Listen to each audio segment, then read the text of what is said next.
بسم اللہ الرحمن الرحیم۔ السلام علیکم ورحمۃ اللہ وبرکاتہ۔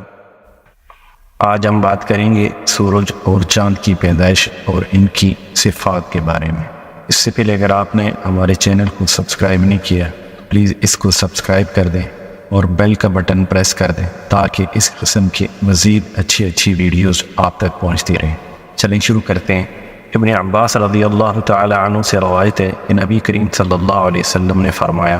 اللہ تعالیٰ نے جمعہ کے دن شمس و قمر، ستارے اور فرشتوں کو پیدا فرمایا،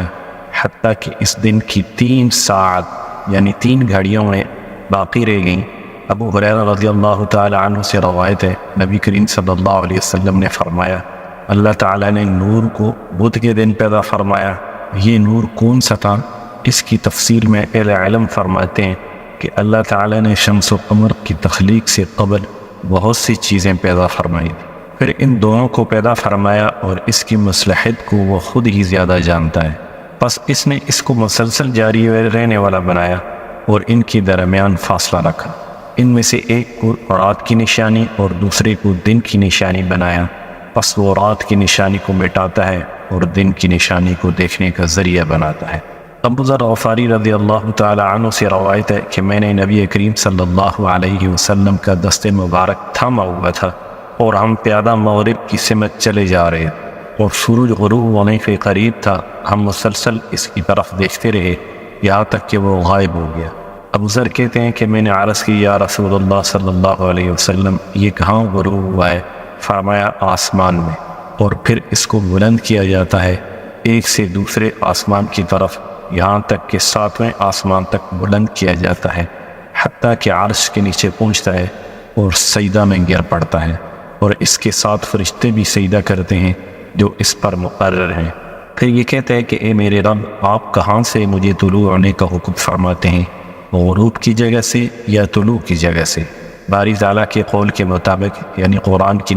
آیت کے مطابق والشمس تجری لمستقر لها میں ذالک سے رب العزت کی صفت گیری اور تخلیقی شاہکار کی طرف اشارہ ہے۔ نبی کریم صلی اللہ علیہ وسلم نے سلسلہ کلام جاری رکھتے ہوئے فرمایا کہ حضرت جبرائیل علیہ السلام ایک جبہ نما لباس سورج کے پاس لاتے ہیں جو عرش کے نور سے روشن ہوتا ہے اور ساعت دن کی مقدار پر اثر انداز ہونے کی صلاحیت رکھتا ہے، جس کی وجہ سے موسم گرما میں دن لمبا، موسم سرما میں چھوٹا اور موسم خزاں بہار میں معتدل رہتا ہے۔ وہ جبہ نما لباس سورج کو اس طرح پہنایا جاتا ہے جس طرح تم میں سے کسی آدمی کو لباس پہنایا جاتا ہے، پھر سورج اسی حالت میں فضائے آسمانی پر پہنچتا ہے اور اپنے طلوع ہونے کی جگہ سے طلوع ہوتا ہے، اور فرمایا کہ قرب قیامت کو عرش کے نیچے سورج کو 3 قراتوں کے بقدر روکا جائے گا اور اسے اس وقت تک نورانی جبہ نہ پہنایا جائے گا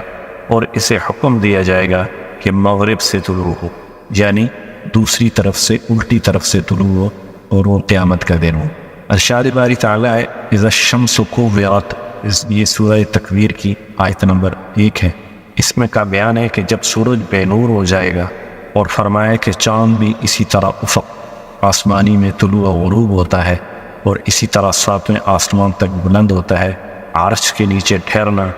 سجدہ کرنا، اجازت طلب کرنا وغیرہ بھی ہوتا ہے۔ لیکن جبرائیل علیہ السلام اس کے لیے جو جبہ لے کر آتے ہیں، اس کی روشنی اللہ تعالیٰ کی کرسی کے نور کے سبب ہوتی ہے، اور قرآن کریم میں اسی فرق کی طرف اشارہ ہے، وَالَّذِي جَعَلَ الشَّمْسَ ضِيَاءً وَالْقَمَرَ نُورًا۔ ابو ذر غفاری کے دہے میں نبی کریم صلی اللہ علیہ وسلم کے ساتھ ہی رہا ہوں یہاں تک کہ ہم نے مغرب کی نماز پڑھی۔ اکرمہ رحمۃ اللہ علیہ کہتے ہیں، میں ابن عباس رضی اللہ تعالی عنہ ایک دن تشریف فرما تھے، اسی دوران ایک آدمی آیا اور کہا، اے ابن عباس، میں نے کعب احبار سے ایک انتہائی عجیب بات سنی ہے جو کہ شمس و قمر کے بارے میں ہے۔ راوی کہتے ہیں، ابن عباس رضی اللہ تعالی عنہ ٹیک لگائے ہوئے بیٹھے تھے، یہ سن کر سیدھی ہو کر 2 زانوں بیٹھ کے اور پوچھا، وہ کیا بات ہے؟ اس نے کہا، کعب احبار رضی اللہ تعالی عنہ کہتے ہیں کہ شمس و قمر کو قیامت کے دن 2 زخمی و دہشت زدہ بیلوں کی طرف لایا جائے گا اور دوزخ میں پھینک دیا جائے گا۔ اکرمہ رضی اللہ تعالی عنہ کہتے ہیں، یہ سن کر ابن عباس نہایت غضبناک حالت میں پہلو بدلا اور 3 مرتبہ فرمایا، کعب نے جھوٹ بولا، کعب نے جھوٹ بولا، کعب نے جھوٹ بولا، اور فرمایا یہ یہودی ہے جو اسلام میں نئی نئی باتیں داخل کرنا چاہتا ہے۔ اللہ تعالیٰ بلند ہے اس بات سے کہ وہ اپنی اطاعت و فرمانبرداری کے باوجود عذاب دے۔ کیا تم نے باری تعالیٰ کا قول نہیں سنا؟ وَسَخَّرَ لَكُمُ الشَّمْسَ وَالْقَمَرَ دَائِبَيْنِ، اس نے تمہارے لیے سورج و چاند کو مسخر کیا اور وہ یکے بعد دیگرے آتے ہیں۔ فرمایا کہ یہ دونوں مسلسل اللہ تعالیٰ کی حمد و ثنا میں لگے ہوئے ہیں، بس وہ ان کو کیسے عذاب دے گا؟ اللہ تعالیٰ کعب کو ہلاک کرے اور اس کے علم کو برباد کرے، اللہ تعالیٰ پر جرأت نہیں کرنی چاہیے۔ یہ ان دونوں فرمانبردار مخلوق کے بارے میں بہت بڑا بہتان ہے۔ اکرمہ کہتے ہیں پھر ابن عباس نے 3 مرتبہ اِنَّ لِلَّهِ وَإِنَّا إِلَيْهِ رَاجِعُونَ پڑھا، اس کے بعد ایک تنکا اٹھایا اور زمین کو کوریدنے لگی، اور جب تک اللہ تعالیٰ نے چاہا اس میں مشغول رہے۔ اس کے بعد سر اٹھایا اور تنکا پھینک دیا، پھر فرمایا کیا میں تم سے وہ چیز نہ بیان کروں جو کہ شمس و قمر، ان کی ابتدائی خلقت اور ان کی گردش سے متعلق میں نے رسول اللہ صلی اللہ علیہ وسلم سے سنی ہے۔ عامر نے عرض کیا اللہ تعالیٰ آپ پر رحمت فرمائے، اب ضرور ارشاد فرمائیں۔ فرمایا رسول اللہ صلی اللہ علیہ وسلم سے اس بارے میں سوال کیا گیا تو آپ نے جواب میں ارشاد فرمایا اللہ تعالیٰ نے جب آدم علیہ السلام کے علاوہ باقی تمام مخلوقات مستحکم پیمانے پر پیدا فرما دی تو 2 سورج اپنے عرش کے نور سے پیدا فرمائے، ان میں سے وہ جو اس کے حکم میں پہلے ہی سے تھا اس کو سورج کے طور پر رکھنا ہے، تو اسے مثل دنیا کے بہت بڑا جو کہ مشرق و مغرب کو محیط ہونا بنایا، اور وہ جس کو چاند کی شکل دینا منظور تھا اسے قدرے چھوٹا بنایا، لیکن زمین سے بہت زیادہ بلند ہونے کی وجہ سے چھوٹے ہی دکھائی دیں۔ اگر اللہ تعالیٰ ان دونوں سورج کو اسی حال پر چھوڑ دیتا جس پر ان کو پیدا فرمایا تھا تو رات اور دن کا امتیاز نہ ہوتا، اور نہ یہ پتہ چلتا کہ مزدور نے کب تک کام کیا، وہ اپنی اجرت کب لے گا، نہ یہ معلوم ہوتا کہ روزہ دار کب تک کھانا پینے سے رکا رہے گا، نہ عورت کی عدت کا پتہ چلتا ہے، نہ حج کے زمانے کا علم ہوتا، نہ قرض کی ادائیگی کا وقت معلوم ہوتا، اور نہ اس بات کا احساس ہوتا کہ لوگ اپنے معاش کے لیے کب جائیں گے اور اپنے جسم کو راحت دینے کے لیے کب لوٹیں گے۔ لہذا اللہ رب العزت نے اپنے بندوں پر شفقت و مہربانی فرمائی اور حضرت جبرائیل علیہ السلام کو بھیجا اور انہیں حکم دیا کہ قمر پر جو کہ اس وقت شمس تھا اپنوں پر 3 مرتبہ مارو۔ بس ایسا کیا گیا جس کی وجہ سے اس کی تیز چمک ختم ہو گئی اور نورانیت باقی رہ گئی۔ اس کا بیان قرآن پاک کی اس آیت میں ہے ہم نے رات و دن کو 2 نشانیاں بنایا، بس ہم نے رات کو نشانی کو مٹایا اور دن کی روشنی کو دیکھنے کا ذریعہ بنایا۔ یہ سورہ الاسراء کی آیت نمبر 12 کا ترجمہ ہے۔ اور فرمایا چاند کے اندر جو تم کو سیاہ پرچھائیاں سی نظر آتی ہیں وہ سابقہ تیز چمک کو مٹانے کے اثرات ہیں۔ پھر شمس کے لیے عرش کے نور کی ایک ریڑھی بنائی جس کے 360 کڑے تھے، ہر کڑے پر جو مثل لگام کے تھا ایک فرشتہ مقرر کیا گیا جو اس کو تھامے ہوئے تھا۔ اس طرح چاند کی ریڑھی اور اس کے کڑے تھے، اس کے اوپر بھی 360 فرشتے مقرر ہوئے، اور یہ تمام فرشتے آسمان دنیا سے تعلق رکھتے تھے، اور اللہ تعالیٰ نے ان کے لیے زمین کے دائرے اور آسمان کے کناروں میں مشارق و مغارب، طلوع و غروب کے مقامات بنائے جو کہ چشموں کی شکل میں ہیں۔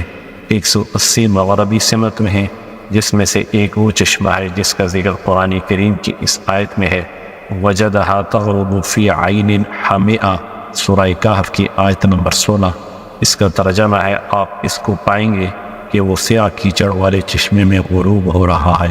اور 180 مشرق میں ہیں جو ابلنے والی آنڈی کی طرح جوش مارتے ہیں۔ بس ہر دن اور رات کے لیے طلوع و غروب ہونے کی ایک نئی جگہ ہے۔ سب سے پہلے طلوع ہونے کی جگہ اور سب سے آخری غروب ہونے کی جگہ کا اندازہ موسم گرما کے سب سے طویل دن سے لگایا جا سکتا ہے، اور سب سے آخری طلوع ہونے کی جگہ اور سب سے پہلی غروب ہونے کی جگہ کا اندازہ موسم سرما کے سب سے چھوٹے دن سے لگایا جا سکتا ہے۔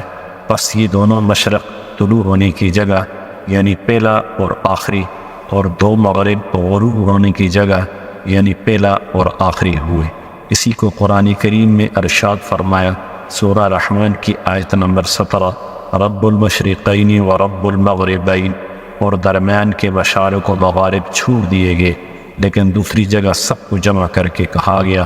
رب المشارق والمغارب سورہ معارج کی آیت نمبر 40۔ پھر فرمایا کہ اللہ تعالیٰ نے ایک سمندر پیدا فرمایا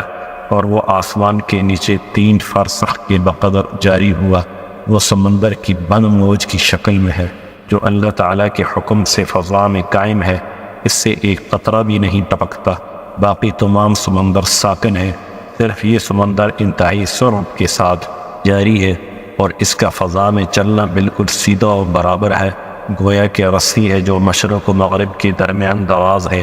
بس شمس و قمر اور جنس سمندر کے گہرے پانی میں رواں دوا ہے۔ قرآن کریم کی آیت نمبر سورۃ الانبیاء آیت نمبر 33 میں ہے، کل فی فلک یسبحون، ہر ایک اپنے محور میں تیر رہا ہے۔ یہ مدار جس میں یہ اجسام تیرتے اور سفر کرتے ہیں وہ اس سمندر کا گہرا پانی ہے، اور قسم ہے اس ذات کی جس کے قبضے میں محمد صلی اللہ علیہ وسلم کی جان ہے، اگر شمس اس سمندر سے نکل آئے تو زمین پر موجود ہر چیز جل کر راکھ ہو جائے، حتیٰ کہ چٹانیں اور پتھر بھی، اور اگر قمر نکل آئے تو اس کے حسن و جمال کی وجہ سے لوگ فتنہ میں پڑ جائیں اور اللہ تعالیٰ کی بجائے اس کی عبادت شروع کر دے، مگر وہ جس کی اللہ حفاظت فرمائے۔ ابن عباس رضی اللہ تعالیٰ عنہ کہتے ہیں کہ حضرت علی رضی اللہ تعالیٰ عنہ نے پوچھا، میرے ماں باپ آپ پر فدا ہوں یا رسول اللہ صلی اللہ علیہ وسلم، آپ نے شمس و قمر کے ساتھ حنس کا ذکر فرمایا اور باری تعالیٰ نے بھی قرآن کریم میں اس کی قسم کھائی، حنس کسے کہتے ہیں؟ آپ نے جواب میں فرمایا کہ یہ اصل میں 5 ستارے ہیں جن کے مجموعے کو حنس کہتے ہیں، اور وہ برجی، غالباً مشتری، زحل، عطارد، بہمرام، زورا ہیں۔ یہ 5 ستارے شمس و قمر کی طرح طلوع و غروب اور گردش کرتے ہیں۔ ان کے علاوہ باقی تمام ستارے آسمان میں اس طرح ٹکے ہوئے ہوتے ہیں جس طرح مساجد میں قندیل و فانوس ٹکے ہوئے ہوتے ہیں، اور یہ آسمان کے ساتھ ہی اللہ کی تسبیح و تقدس بیان کرتے ہیں اور نماز پڑھتے ہیں، حرکت کرتے ہیں۔ پھر نبی کریم صلی اللہ علیہ وسلم نے فرمایا، اگر تم اس کو مزید سمجھنا چاہو تو آسمان کے اندر ان کے مدار کو دیکھو، کبھی یہ ستارے کہیں ہوتے ہیں اور کبھی کہیں۔ یہ اصل میں آسمان کی حرکت ہے، اور ستارے سوائے ان 5 کے سب آسمان کے ساتھ حرکت کرتے ہیں۔ ان کا دورہ جیسا کہ تم مشاہدہ کرتے ہو ایک دن میں پورا ہوتا ہے، اور یہی ان کی نماز ہے، اور ان کا سفر جو تیزی سے قیامت کی طرح جاری ہے مثل تیز چکی کے پاٹ کے۔ یہ قیامت کے ہولناک واقعات اور زلزلوں میں سے ہے، جیسا کہ قرآن کریم کی آیت نمبر 9 تا 11 سورہ طور میں فرمایا گیا، یوم تمور السماء مورا وتسیر الجبال سیرا فویل یومئذ للمکذبین، جس دن آسمان پر لرزہ طاری ہوگا اور پہاڑ اڑتے پھریں گے، بس ہلاکت ہے اس دن جھٹلانے والوں کے لیے۔ فرمایا جب سورج طلوع ہوتا ہے تو ان چشموں جس سے کسی چشمہ کی طرف سے ریڑھی پر سوار طلوع ہوتا ہے، اور اس کے ساتھ 360 فرشتے ہوتے ہیں جو اپنے پروں کو پھیلائے ہوئے ہوتے ہیں، اور اس کو اس کے مدار میں دن اور رات کے ساعت کے اندازے کے موافق حمد و ثنا کرتے ہوئے گھسیٹتے ہیں، اور یہ عمل دن رات مسلسل رہتا ہے۔ اور جب اللہ تعالیٰ چاہتے ہیں کہ شمس و قمر کی آزمائش کرے اور اپنے بندوں کو اپنی نشانیوں میں سے ایک نشانی دکھائے تاکہ بندے اس کی نافرمانی سے رجوع کریں اور اس کی اطاعت کی طرف متوجہ ہوں، تو پھر ایسا ہوتا ہے کہ سورج اپنی چرخی سے جو کہ اس کا مدار ہے اس سے گر کر سمندر کی گہرائیوں میں گر جاتا ہے، اور جب عظیم نشانی دکھانا چاہتا ہے تو اور بندوں کو خبردار کرنا چاہتا ہے، اس وقت پورا سورج ہی چرخی سے گر جاتا ہے۔ اس کے نتیجے میں دن کے وقت بالکل اندھیرا چھا جاتا ہے اور ستارے نظر آنے لگتے ہیں۔ یہ حالت سورج گرہن کی انتہائی حالت ہے، اور جب اس سے کم مقصود ہو تو پھر نصف تہائی یا 2/3 گراتا ہے، اور اس کا بقیہ حصہ چرخی پر ہی چلتا رہتا ہے۔ اس حالت کو جزوی سورج گرہن کہا جاتا ہے۔ سورج گرہن مکمل ہو یا جزوی، اس پر مقرر فرشتوں کے 2 گروہ ہو جاتے ہیں۔ ایک گروہ سورج کی طرف متوجہ ہو کر اسے چرخی کی طرف کھینچتا ہے، جبکہ دوسرا گروہ چرخی کو سورج کی طرف کھینچنا شروع ہو جاتا ہے۔ اس کے علاوہ یہ فرشتے سورج کو اس کے مدار میں بھی دن اور رات کی گھڑیوں میں ایک مقررہ اندازے کے مطابق گھسیٹتے رہتے ہیں تاکہ اس کے دورانیے میں کمی بیشی نہ واقع ہونے پائے۔ جب فرشتے سورج کو گرہن کی حالت سے نکال لیتے ہیں تو تمام متعین فرشتے اسے اٹھا کر دوبارہ چرخی پر رکھتے ہیں اور اللہ تعالیٰ کی حمد پڑھتے ہیں جس نے انہیں ایسی طاقت عطا فرمائی، اور چرخی کے کڑی تھام کر اسے اس کے مدار میں حمد و ثنا کرتے ہوئے گھسیٹتے ہوئے غروب کی جگہ پہنچا کر اسے چشمے میں داخل کر دیتے ہیں جو مغرب میں واقع ہے، اور پھر سورج افق سے غائب ہو جاتا ہے۔ پھر نبی کریم صلی اللہ علیہ وسلم نے فرمایا، اللہ تعالیٰ کی ایک اور عجیب مخلوق بھی ہے، اور اللہ تعالیٰ کی قدرت پر بڑی حیرت ہے۔ بعض چیزیں جو ہم نے نہیں دیکھیں وہ اس سے بھی زیادہ تعجب خیز ہیں، جیسا کہ حضرت جبرائیل علیہ السلام نے حضرت سارہ علیہ السلام اتعجبین من امر اللہ سورہ ہود کی آیت نمبر 73 جس کا ترجمہ ہے اللہ کے حکم پر تعجب کرتی ہو، اسی چیز کی طرف اشارہ فرمایا۔ اللہ تعالیٰ نے 2 شعر پیدا فرمائے، ان میں سے ایک مشرق میں تھا اور دوسرا مغرب میں۔ مشرقی شہر کے لوگ قوم عاد میں سے ہیں جو مومنین تھے، اور مغربی شہر کے لوگ قوم سمود کے مومنین کی باقیات میں۔ مشرق کی شہر کا نام سریانی زبان میں مرقیسیہ تھا اور عربی زبان میں جابلق ہے، اور مغربی شہر کا نام سریانی زبان میں برجیسیہ اور عربی زبان میں جابرس ہے۔ دونوں شہروں کے 10,000 دروازے ہیں، اور ہر دروازے کا آپس میں درمیانی فاصلہ 1 فرسخ یعنی تقریباً 4 کلومیٹر ہے۔ ہر دروازے پر ایک روز ایک فرشتہ پہرا دیتا ہے جو اسلحہ سے لیس ہوتا ہے۔ جس فرشتے کی باری ایک مرتبہ آ جاتی ہے تو قیامت تک اس کی دوبارہ باری نہیں آئے گی۔ نبی کریم صلی اللہ علیہ وسلم نے فرمایا، قسم ہے اس ذات کی جس کے قبضے میں محمد کی جان ہے، اگر لوگوں کی کثرت نہ ہوتی اور ان کی آوازوں کا بے پناہ شور نہ ہوتا تو تمام دنیا ان فرشتوں کی آوازیں سنتی۔ یہ شہر سورج کے غروب و طلوع ہونے کی جگہ واقع ہیں، اور اس کے پیچھے 3 قومیں مشک، تافیل اور تاریس آباد ہیں، اور ان سے پہلے یاجوج و ماجوج ہیں، یعنی قوم عاد اور سمود کی باقیات ان دونوں کے درمیان ہیں۔ شب معراج جبرائیل علیہ السلام مجھے ان اقوال کی طرف لے گئے۔ میں نے یاجوج و ماجوج کو اللہ تعالیٰ کی عبادت و اطاعت کی دعوت دی، مگر انہوں نے میری دعوت سے انکار کر دیا۔ پھر مجھے قوم عاد و سمود کی باقیات کی طرف لے جایا گیا۔ میں نے انہیں دعوت حق دی جسے انہوں نے قبول کر لیا اور سر تسلیم خم کر دیا، پس وہ ہمارے دینی بھائی ہیں۔ پس ان میں سے جو کوئی نیک عمل کرے گا وہ تمہارے نیکوکاروں کے ساتھ ہوگا، اور جو کوئی برائی کرے گا وہ تمہارے بروں کے ساتھ ہوگا۔ پھر مجھے مشک، تافیل اور تاریس کی طرف لے جایا گیا، پس میں نے انہیں اللہ کے دین اسلام کی دعوت دی، مگر ان لوگوں نے میری دعوت کو جھٹلا دیا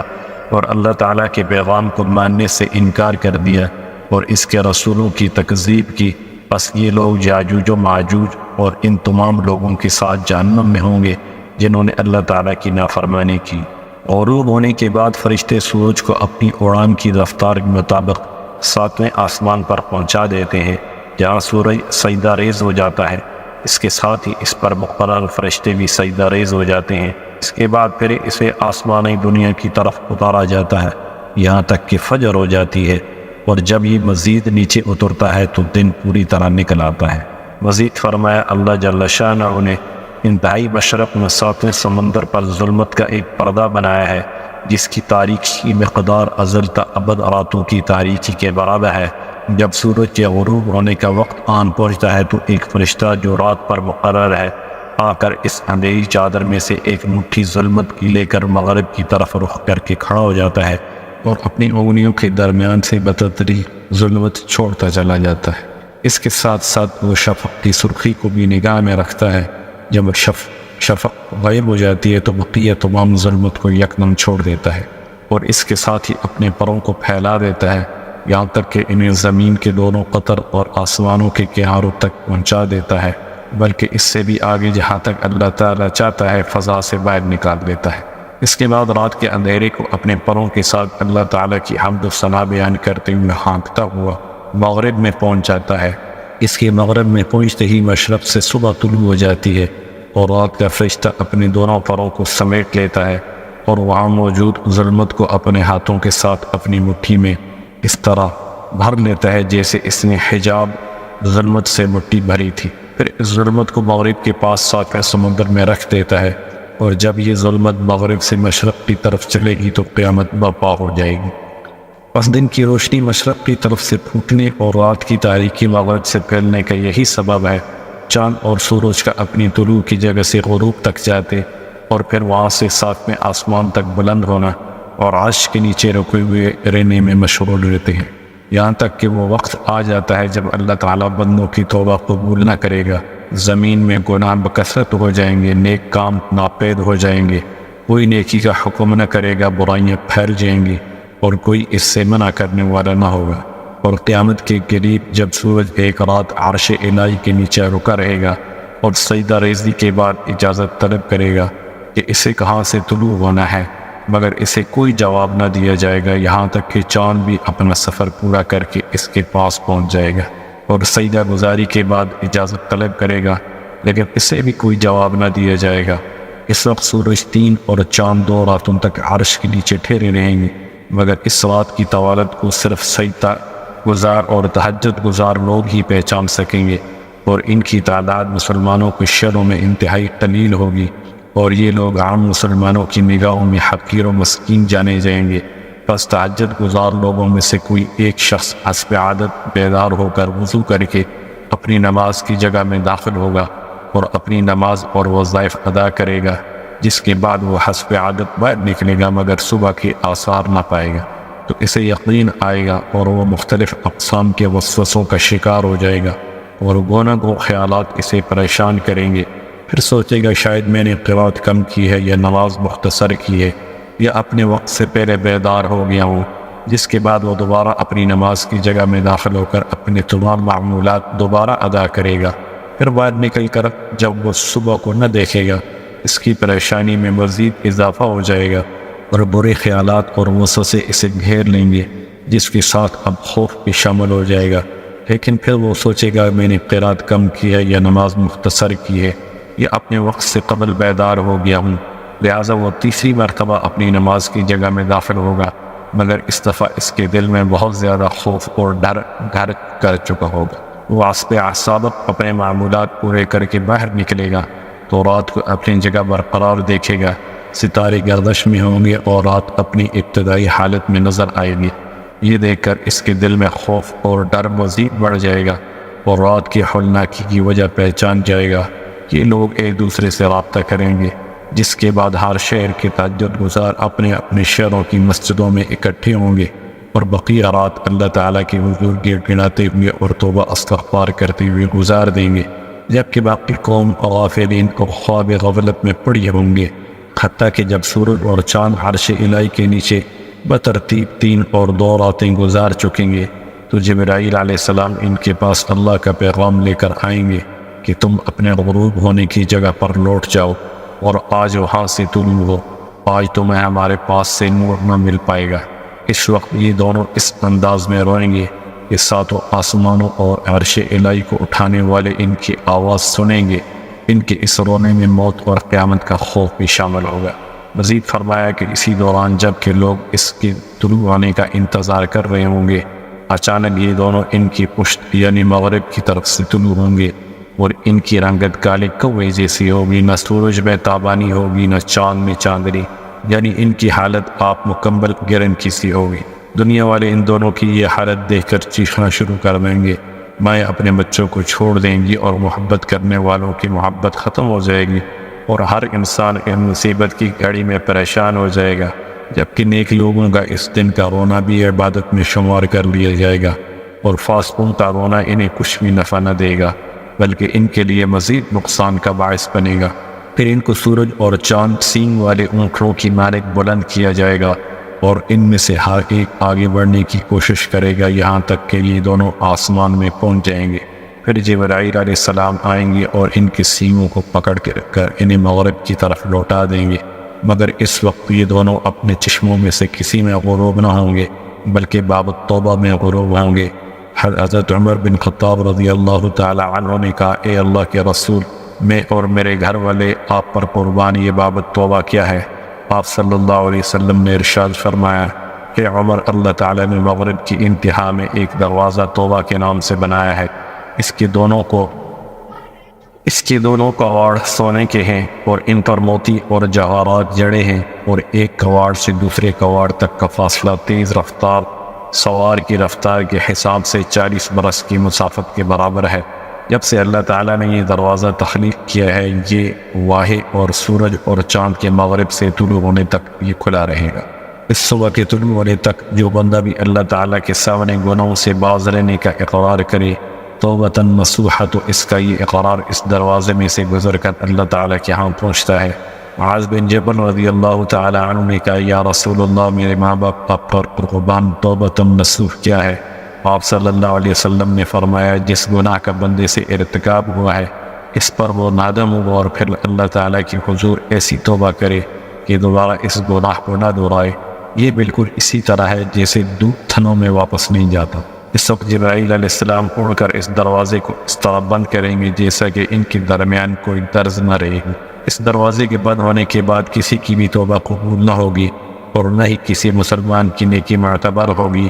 سوائے اس کے جو پہلے ہی تائب، صادق اور نیکی کرنے والے تھے۔ لہذا ایسے لوگوں کے لیے توبہ استغفار کا دروازہ کھلا رہے گا۔ اس کے بعد نبی کریم صلی اللہ علیہ وسلم نے سورہ انعام کی آیت نمبر 158 تلاوت کی، یوم تأتی بعض آیات ربک، یوم یأتی بعض آیات ربک لا ينفع نفسا ایمانها لم تکن اعملت من قبل او کسبت فی ایمانها خیرا۔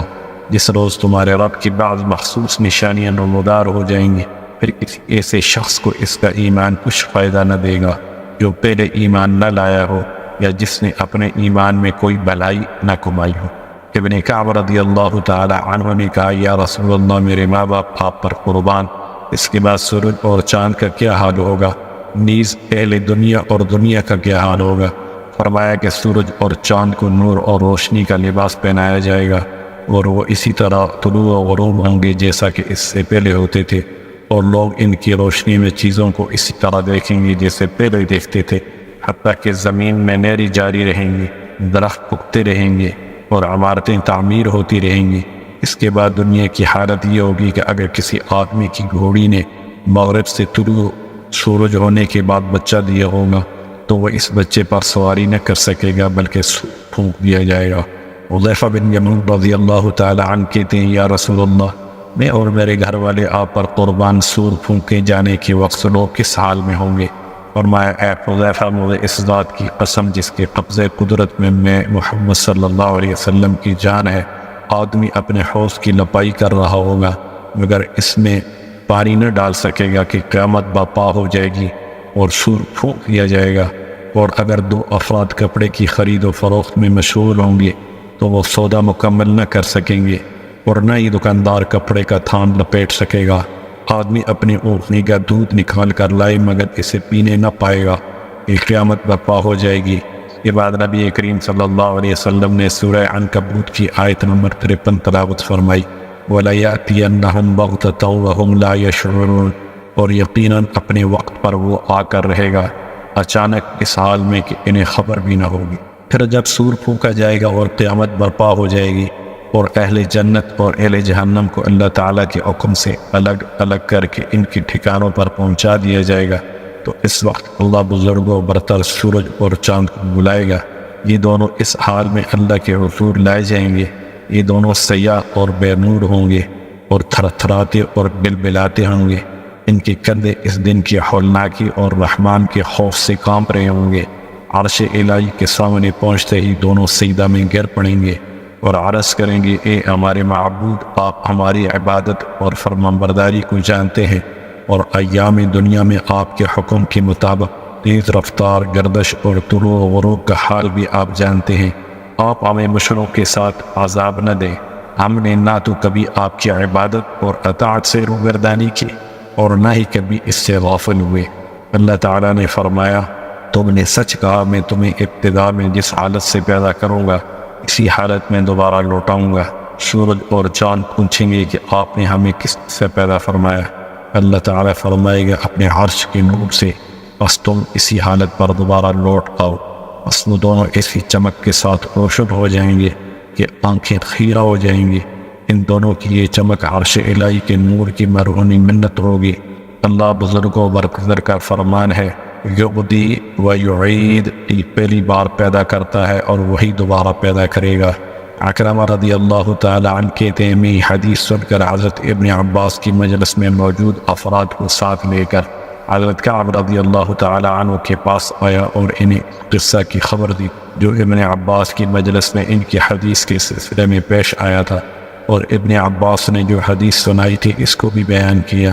بس اس حدیث کو سننے کے بعد کعب رضی اللہ تعالی عنہ ہمارے ساتھ ابن عباس کے پاس پہنچے اور کہا کہ میری حدیث کے سلسلے میں جو واقعہ پیش آیا مجھے اس کی اطلاع ملی، لہٰذا میں اللہ تعالیٰ سے توبہ و استغفار کرتا ہوں۔ میں نے یہ روایت یہودیوں کے حوالہ سے بیان کی اور میں نہیں جانتا کہ یہودیوں نے اس میں کیا تبدیلی کی ہے، اور آپ نے یہ روایت کتاب جدید قرآن کریم اور سید الانبیاء خیر النبیین صلی اللہ علیہ وسلم کے حوالہ سے بیان کی ہے۔ میں یہ چاہتا ہوں کہ آپ مجھے یہ حدیث سنائیں تاکہ میں اسے یاد کر لوں، تاکہ آپ کی بیان کردہ روایت میری بیان کردہ روایت کی جگہ لے اور میری بیان کردہ روایت کو متروک اور کالعدم قرار دے۔ اکرمہ کہتے ہیں ابن عباس نے پوری حدیث دہرائی اور اس کا ایک ایک حرف میرے دل میں بیٹھ گیا۔ پھر ابن عباس رضی اللہ تعالی عنہ نے دوبارہ بیان کی تو میں نے اپنے حافظہ میں کوئی کمی بیشی نہ پائی اور نہ ہی کوئی حرف یا واقعہ آگے پیچھے ہوا۔ ابن عباس رضی اللہ تعالی عنہ کے اس علم و فضل کو دیکھ کر میرے دل میں ان کی طرف بڑھنے کی شدت سے خواہش اور تڑپ پیدا ہوئی، اور ان سے حدیث نبوی صلی اللہ علیہ وسلم سننے کا میرا شوق دیوانگی کی حد تک بڑھ گیا۔ السلام علیکم ورحمۃ اللہ وبرکاتہ۔